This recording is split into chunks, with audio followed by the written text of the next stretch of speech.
saúdo meus colegas da mesa. É um prazer estar aqui com vocês.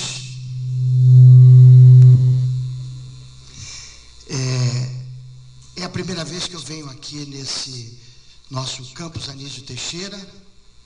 Fico positivamente bem impressionado pela luta e pelo trabalho que a comunidade de professores, servidores e estudantes estão fazendo aqui. Fico muito bem impressionado pela mobilização. Confesso que gostaria de ver esse auditório repleto, já que somos aqui uma comunidade de mais de 1.000 e tantas pessoas, entre servidores e professores. E seguramente provas temos toda semana e eleição para o reitor somente de 4 em 4 anos e a visita dos 4 candidatos também. Isso é muito importante porque um dos aspectos fundamentais da nossa plataforma e da nossa proposta de gestão, minha e do professor Ângelo Serpa, que é professor titular do Departamento de Geografia, razão pela qual não está aqui, porque está hoje em uma banca, é da formação política do cidadão. Então, esse campus, assim como toda a UFBA, precisa ter como centralidade na formação a ideia de que nós precisamos não buscar liderança, não buscar primeiro lugar, mas buscar, entre tantas outras coisas, uma ideia essencial de colaboração, de compartilhamento. Fico muito feliz porque tem uma história, e é essa história que eu coloco à disposição dos colegas daqui, que já desde a década de 80, e percebi uma conquista bem mais animada, bem mais crescida, inclusive, quando, no Instituto de Física, já trabalhando em parceria com a Faculdade de Educação, realizamos com as secretarias de educação de vários municípios do estado os encontros sobre o livro didático. Acho que não tem ninguém aqui daquele tempo. Encontros esses que mobilizavam professores política e academicamente em rede, e nós não tínhamos rede. Nós tínhamos um telefone que funcionava mal e tínhamos o correio, mas tínhamos, antes de tudo, o desejo daquelas pessoas de compartilhar, desde aquela época, o desejo daquelas pessoas de aprofundarem as suas discussões em torno da educação. Por isso que é extremamente fundamental pensarmos as condições deste campus, desta parte da nossa universidade, que precisa ser fortalecida. E eu gostaria de, mais adiante, falar bem mais sobre isso. O segundo aspecto que eu queria trazer, e que me parece extremamente importante, e que talvez vocês não estejam acompanhando tão de perto como seria bom que estivesse, se efetivamente tivéssemos um campus profundamente integrado ao cotidiano da nossa vida universitária, diz respeito ao próprio processo de eleição.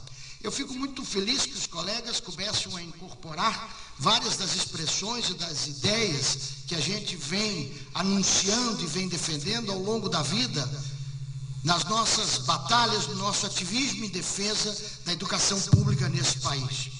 Eu fico feliz que muitos insistem em dizer de que nós precisamos, de fato, ter uma UFBA altiva, como a gente começou a afirmar desde o primeiro momento.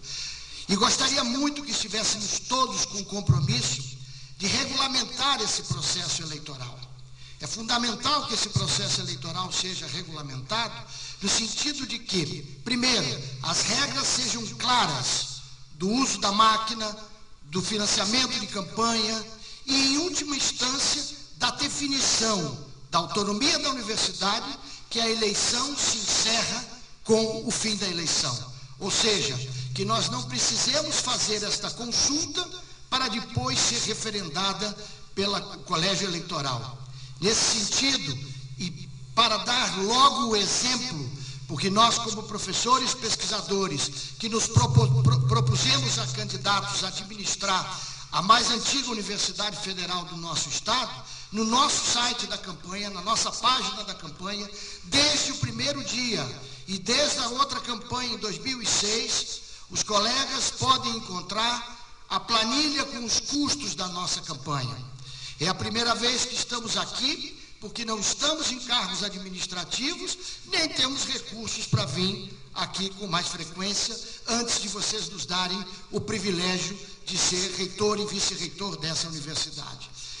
Segundo aspecto que me parece extremamente importante nessa discussão, e gostaria de retomar esse aspecto para vocês que estão aqui um pouco mais longe das unidades do campo, mas não pensem que os problemas que vocês enfrentam são muito diferentes dos problemas que enfrentam as outras unidades que não estão coladas no Palácio da Reitoria da Administração Central. Diz respeito ao papel que resgatamos e que vamos resgatar do vice-reitor.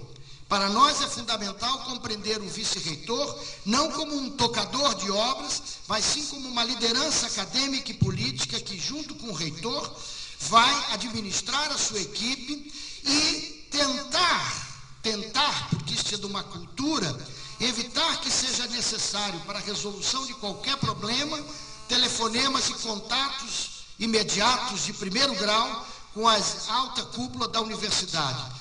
Temos que ter uma gestão transparente que possibilite que, estando a 500 quilômetros de Salvador ou a 5 metros do setor administrativo, os tratamentos sejam absolutamente isonômicos e fluidos. Por exemplo, não tem sentido um professor ou um servidor que precise de uma perícia médica, como eu sei que vocês aqui precisam, se deslocar até Salvador pelas suas próprias custas. Não tem sentido um campus que se diz universidade não ter aqui um serviço médico que possa dar assistência aos estudantes, pior ainda sendo um campus de saúde. Precisamos, então, ampliar isso de forma plena. E precisamos ampliar isso de forma plena porque temos muito claro o que é uma universidade multicamp. Uma universidade multicamp não é uma universidade que tenha na sua sede um campus privilegiado e os demais campi sejam campi secundários a dever favor para a universidade que é tratado como a Bahia. Vejam, colegas, que nos próprios relatórios escritos daqui do campus Anísio Teixeira, a frase final é sempre assim: avançar na relação institucional com a administração central da UFBA. É uma demonstração clara do não pertencimento a esta universidade. E isso nós não vamos deixar acontecer. Porque antes de lutar para que a universidade, para que o campus Anísio Teixeira vire uma universidade, nós temos que lutar para que este campus seja UFBA plenamente. É uma UFBA forte que vai construir a nova universidade que aqui vai ser criada. Temos que ter clareza disso. Não podemos abandonar a própria sorte, os colegas que aqui estão, na luta, na expectativa das articulações políticas, e vocês sabem melhor do que eu, porque Barreira saiu antes que Conquista.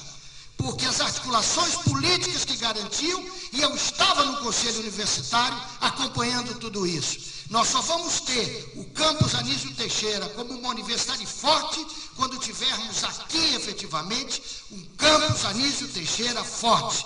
Isso é fundamental. E para que ele seja forte, nós precisamos garantir não a sua autonomia, mas o seu fortalecimento na participação, enquanto UFBA, das definições do futuro da nossa instituição. E o nosso compromisso é, como dito em todas as nossas letras e em todas as nossas falhas, é garantir e gestar a universidade, gerir a universidade a partir da decisão da maioria, com amplo e total respeito das minorias. As minorias serão enaltecidas na nossa gestão, porque é com a crítica das minorias que a gestão consegue aperfeiçoar o seu trabalho. É com a liberdade do voto de cada um. Não se engane com falsas promessas. Estude os programas, estude a vida de cada candidato, porque é desta forma que nós vamos construir um campus Anísio Teixeira forte, e um campus Anísio Teixeira forte faz uma UFBA forte. Um campus Anísio Teixeira forte faz a futura Universidade do Sudoeste da Bahia mais forte do que ela pode ser se ela for simplesmente a criação a partir de arranjos políticos partidários. Contamos com vocês e estamos abertos a discutir toda e qualquer questão, porque a UFBA merece o nosso respeito, merece o respeito de cada um de nós na construção desse projeto coletivo e, principalmente, um projeto de compartilhamento e de generosidade. Muito obrigado e continuamos a conversa.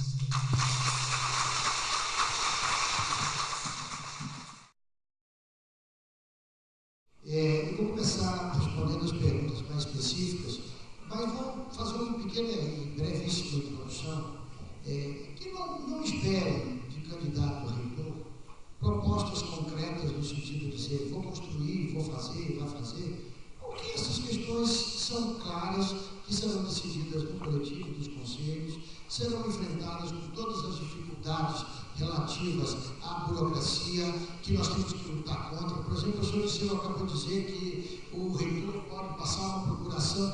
Aí a pergunta é por que a professora não passou? Porque não pode.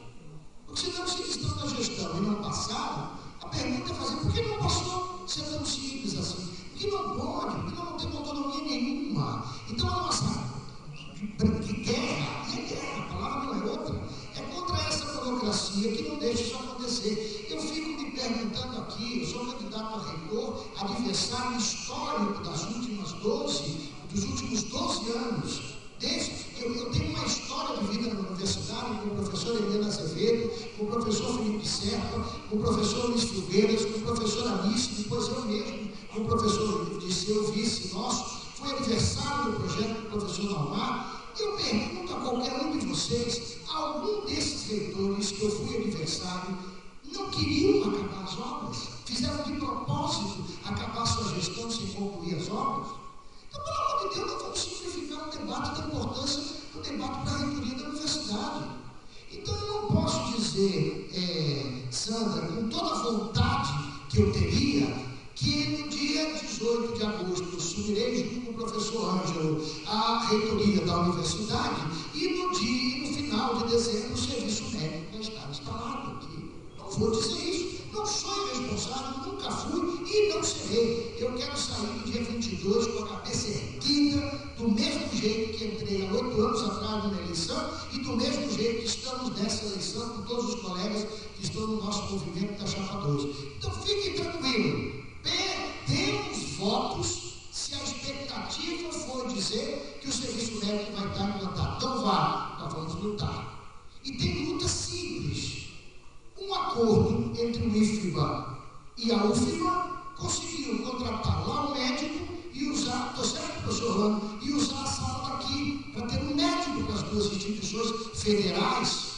O problema é que nós nos relacionamos com as nossas co-irmãs estaduais e federais com a busca de excelência, de primeiro lugar, de liderança. E aí, quando eu vou dialogar com a outra instituição, com essa empáfia, o outro vai dizer, vá buscar sua excelência lá no seu, como diz o meu amigo Daniel, colega do teatro, quem busca excelência é motorista do Senado. Adorei, aprendi essa, não paro mais de usar. Então, claro, é evidente que nós temos que ter altivez. Altivez não é uma palavra que a gente passa a usar e passa a usar e está resolvendo o problema. Altivez é história de vida. Altivez é compromisso social. Então, Sandra, suas perguntas são importantíssimas, mas com tristeza eu continuo porque eu acho que você, pelas perguntas, deve ser chamadores, que você continue, mas não fique decepcionado com minha resposta, porque eu não vou querer lutar por votos com respostas fáceis. Atenção à minoria, eu fui claro, e vou repetir mais claramente.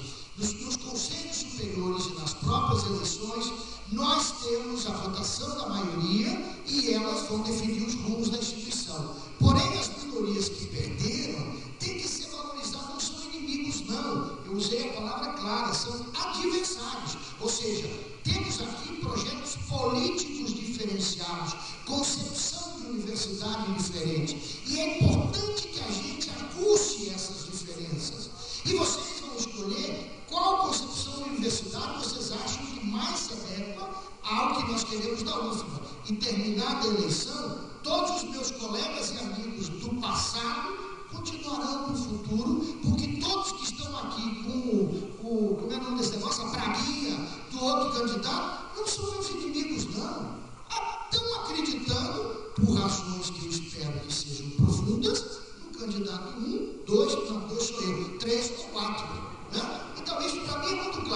Mesma coisa com o RU. E aí, claro, a falta do complexo de saúde, professor Marcos, e a falta do serviço médico pode ser enfrentado com isso que o professor disse, a relação com o SUS, a relação com a cidade. Eu vi no rádio hoje que tem uma discussão sobre o hospital regional ser o hospital universitário da UESP. Pode ser uma alternativa, vocês vão ter que discutir politicamente isso. Professor Vinícius, a emancipação, todos são... Cadê o professor Vinícius? A emancipação, todos são favoráveis.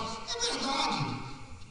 Em princípio, eu também sou favorável, mas eu me confesso com toda sinceridade. O movimento de emancipação é um movimento que vocês têm que tocar aqui, e a reitoria da universidade, se vocês nos escolherem, dará todo apoio em trabalhar. Mas o que nós temos que trabalhar, eu digo e repito, é para que a UFBA aqui seja forte. Porque essa emancipação não pode se dar com uma UFBA fraca. Primeiro, que aí não vai se dar a emancipação.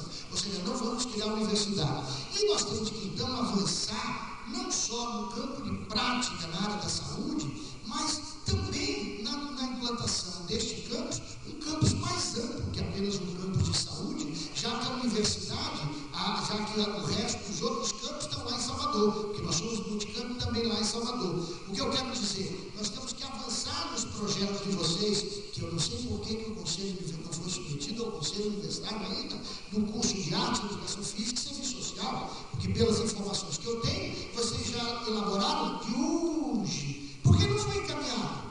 Por que esse projeto não está andando? Porque o MEC disse que não, MEC não dirá nada do que nós vamos fazer na nossa gestão.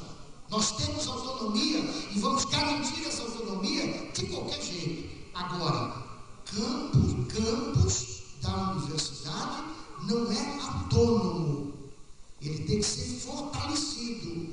Então, este campus aqui não é ser autônomo. Ele é UFBA. Ele tem que se sentir UFBA. Agora, ele tem que ser fortalecido. Ele tem que ser fortalecido nos seus processos democráticos. Ele tem que ser fortalecido nos processos administrativos, que são elementares. Eu comecei falando que em 85 a gente fazia rede. Sem rede, imagina agora com rede. Então, nós temos que fortalecer isso. Com relação à terceirização, perfeito, temos que lutar. E a independência da universidade nos dará condições de lutar contra esse projeto de terceirização que está no Senado, que precariza ainda mais o trabalhador terceirizado. Então, nós temos que lutar por vagas, e enquanto isso não tem, enquanto que tivermos que usar esse recurso, que é intensamente estimulado por esse governo pretensamente de esquerda, usar a terceirização e respeitar os trabalhadores terceirizados. Então, nós temos que ter uma vigilância permanente com essas empresas que mudam de nome e mudam de dono sem mudar do dono lá atrás,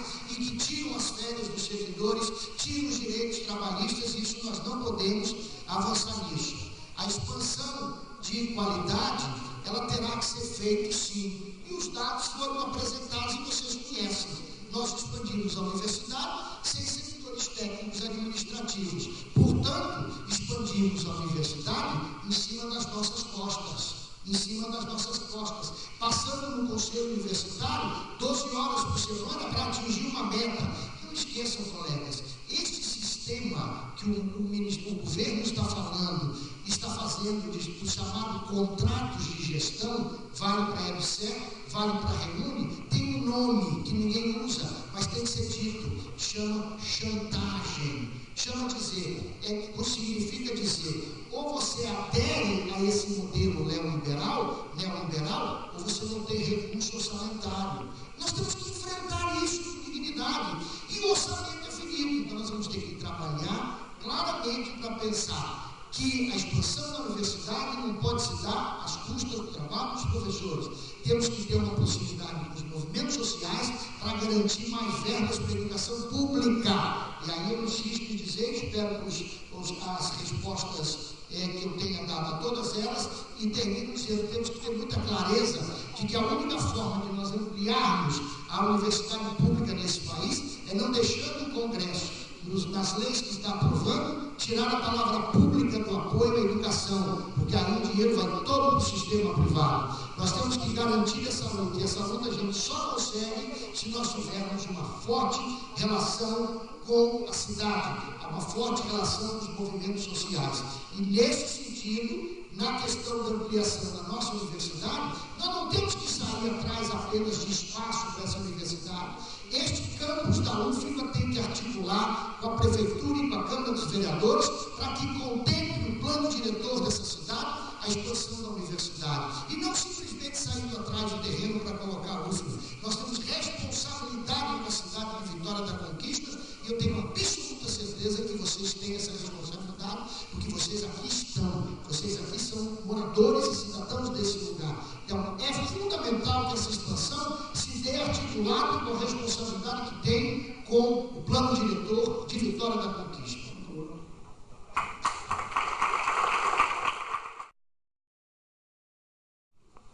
Bom, eu acho que esse tema da pós-graduação é um tema extremamente importante e ele faz exatamente o link com a questão do produtivismo que assola a ciência mundial.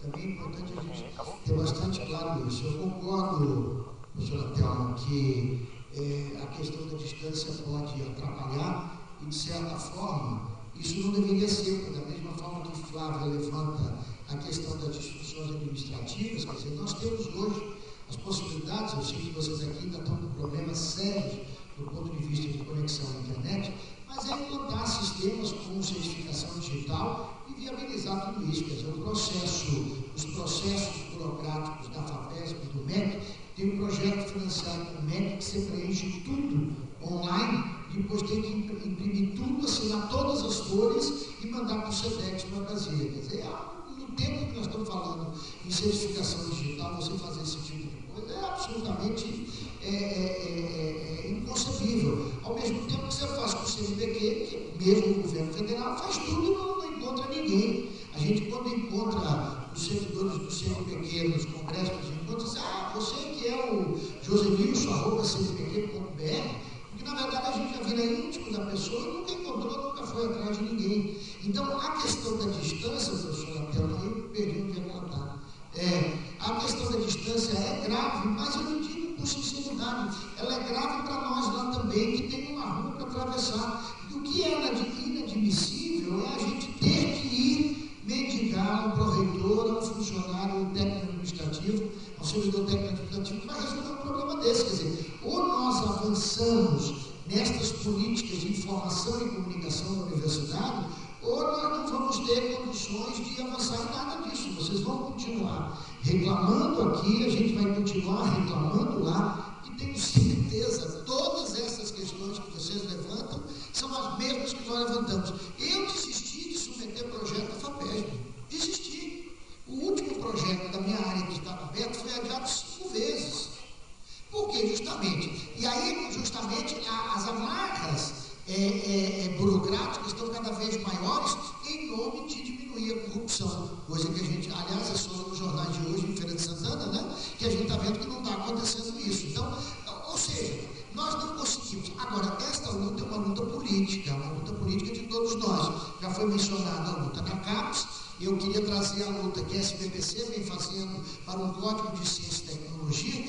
E atenção, colega, nós não estamos defendendo que CGU, que TCU não tenham controle sobre nossas contas. O que nós queremos é trabalhar, nós queremos que o dinheiro chegue até nós queremos poder, com o dinheiro chegando, aplicar. Então eu compreendo plenamente, eu acabei de devolver agora no projeto que nós coordenamos do tabuleiro digital, uma boa quantidade de dinheiro e que simplesmente não conseguíamos consertar os tabuleiros que a gente tinha no projeto de extensão, mas se eu fosse comprar móveis, eu poderia comprar. E eu não autorizei a compra dos móveis, porque eu não queria os móveis, eu queria o projeto que está lá, então eu não vou gastar dinheiro só para gastar o dinheiro.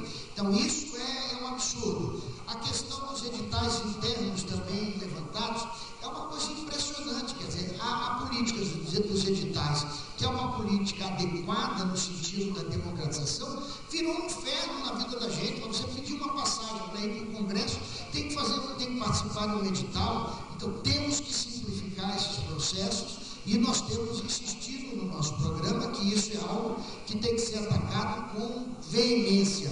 Não podemos simplesmente sair por aí dizendo, vai ser um dia resolvido. Não, as tecnologias de informação e comunicação estão aí, já existem experiências concretas. que nós temos que avançar. Com relação ainda aos aspectos da pós-graduação, que é um dos pontos que me parece cruciais no desenvolvimento da universidade hoje, porque a gente não pode esquecer que o nosso contrato docente, é por isso que eu fico curioso, eu estava olhando os relatórios de vocês, e eu fico curioso quando a afirmação do tipo, a carga horária atrapalha o projeto de pesquisa, porque, na verdade, o nosso contrato na universidade de professores, desculpe os estudantes entrar nesse detalhe, e os servidores, o nosso contrato, quando nós somos DE, 40 horas, nós temos 20 horas para atividades didáticas, e aí é pós-graduação, graduação, não sei de onde se tirou essa discussão de que tem que separar, conta a graduação, pós-graduação, não existe, atividade didática, acabou. E a LDB, o professor João falou, é claro, 8 horas mínimo, acabou. Agora, o que eu acho que nós, 20 horas de didática e 20 horas de pesquisa e extensão. Então está claro. Agora, claro, o professor que não faz pesquisa não poderá dar as mesmas aulas do que nós, que temos 8 orientandos, que fazemos pesquisa. Então, aí o departamento tem que resolver esta questão, aumentando a sua carga horária. Por isso que eu gostava, primeiro que eu gostava muito da estrutura departamental, e continuo gostando, que é um grande espaço democrático e plenário da universidade. E gostava de uma formulação anterior, que eu nem sei se estava escrito em algum lugar, mas que considerava carga média do departamento. Porque eu acho que esta ideia de carga média do departamento é muito importante, porque aí você pode flexibilizar em função de determinadas tarefas que você vai tendo ao longo do semestre, ao longo do ano, em função do trabalho de cada um com as pesquisas, por exemplo, com a edição de uma revista acadêmica. Que esta pode ser uma forma de fortalecer também aqui. Como nós estamos propondo a criação, na verdade essa proposta já existe, só não foi implementada, do núcleo de editoração de periódicos da EDUFBA, nós teríamos que pôr a EDUFBA mais fortemente aqui, e falei hoje na reunião com a UESP, com o IFBA, mas não é a EDUFBA apenas aqui, mas a EDUFBA se articulando com as editoras das outras instituições que estão aqui, também no seu núcleo de periódicos. Quem sabe, na área de vocês, que tem essa quantidade de cursos, com mestrado e doutorado, já não caberia pensar numa revista multidisciplinar na saúde, editada por aqui, com apoio da editora. Não resta dúvida que nós temos que formar quadros, e para formar quadros temos que ter coragem de avançar em distintas modalidades de formação. Ou seja, podemos pensar, estávamos conversando no almoço, nós fazemos alguns convênios, por exemplo, estamos fazendo com o IFBA de Barreiras, em que algumas disciplinas do nosso programa de educação são dadas lá em Barreiras. Então, em vez de ir um conjunto de professores para Salvador, vai um professor para Barreira. E com Hangout, com Skype, com todas essas tecnologias que nós temos que implantar institucionalmente para não ficar dependendo desses sistemas privados, nós podemos fazer orientação à distância. Isto me parece que é absolutamente fundamental no campo da pós-graduação. Outra coisa que me parece importante, eu não quero deixar de gastar o tempo para os outros aspectos, é a ideia de um apoio a grupos emergentes de pesquisa.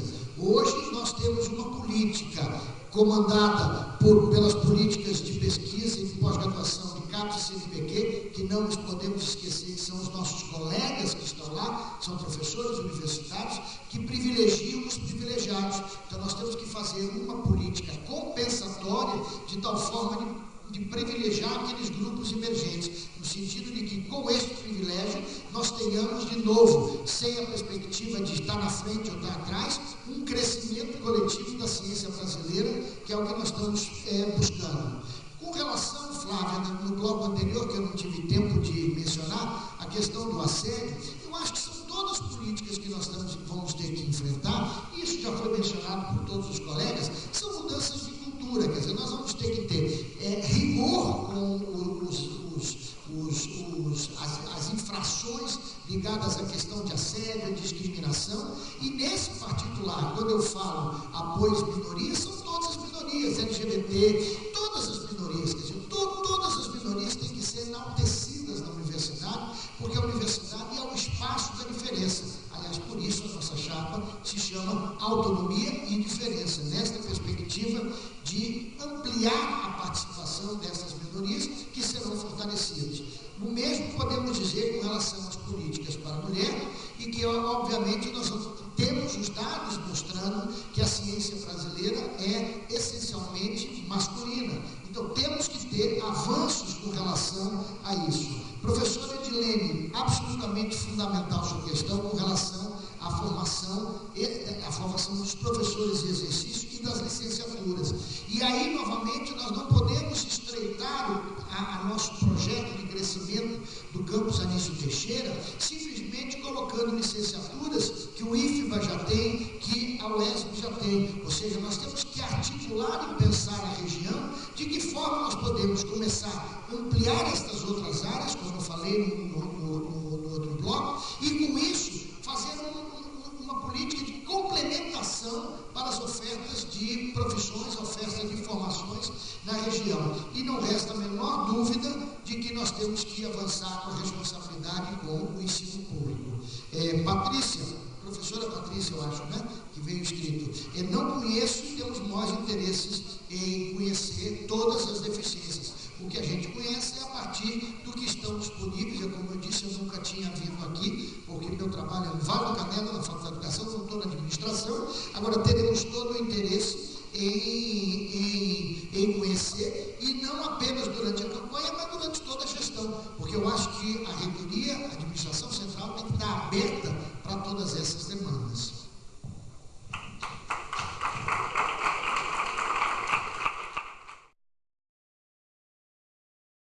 Queria agradecer mais uma vez a presença de todas e de todos que estão nos vendo também aí pela transmissão.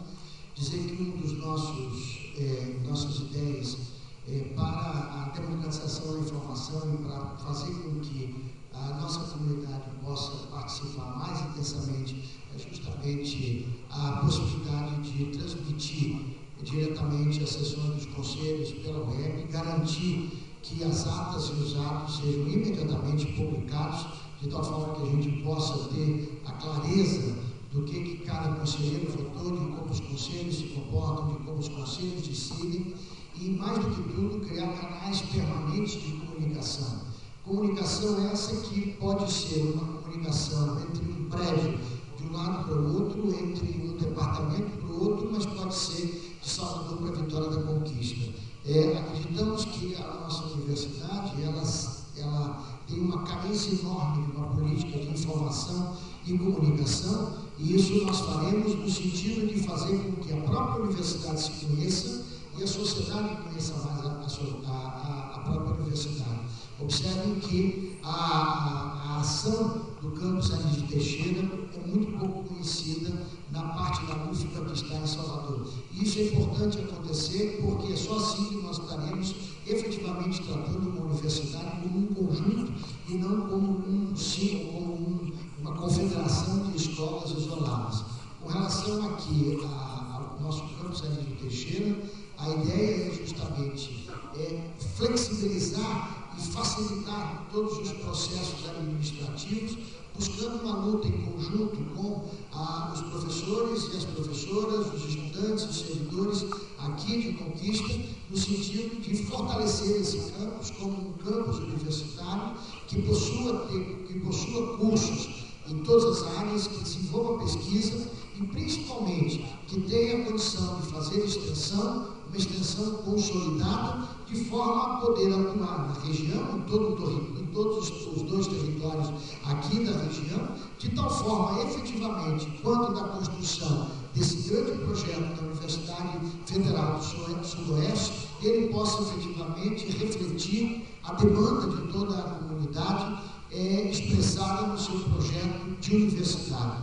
Queria dizer que está sendo uma alegria muito grande estar com os colegas nessa maratona. Estamos perto da reta final, exatamente a única semana. Ainda teremos na sexta-feira o grande finale ao vivo. No sábado, eu convido a vocês que têm TVE aqui na Conquista a assistir ao debate que gravamos já nessa semana, e nos dias 20 e 21 exercerem o direito de voto, escolhendo aquela chapa que vocês acham que melhor pode representar os anseios da nossa comunidade. Eu acho que é uma honra para a universidade ter 4 candidatos disputando a reitoria, é uma honra para a universidade poder viver um momento como esse. Apenas o que eu chama a atenção é que, infelizmente, eu acho que a sociedade baiana não está tão debruçada sobre os destinos da nossa universidade como poderia estar. Nesse sentido, eu insisto, nós precisamos lutar para que a eleição de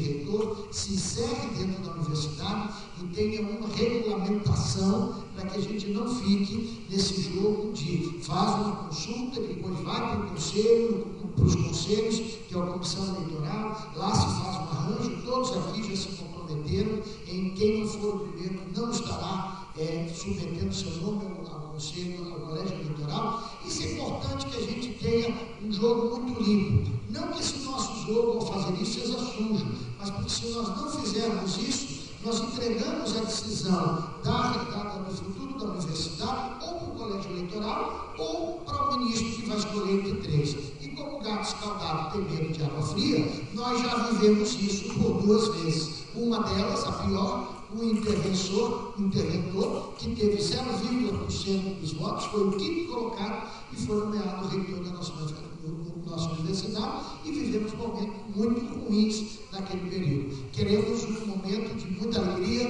de muita vibração, de muita excitação para a Universidade Federal da Bahia, que eu acho que nós merecemos. Muito obrigado e não esqueça, Chama 2.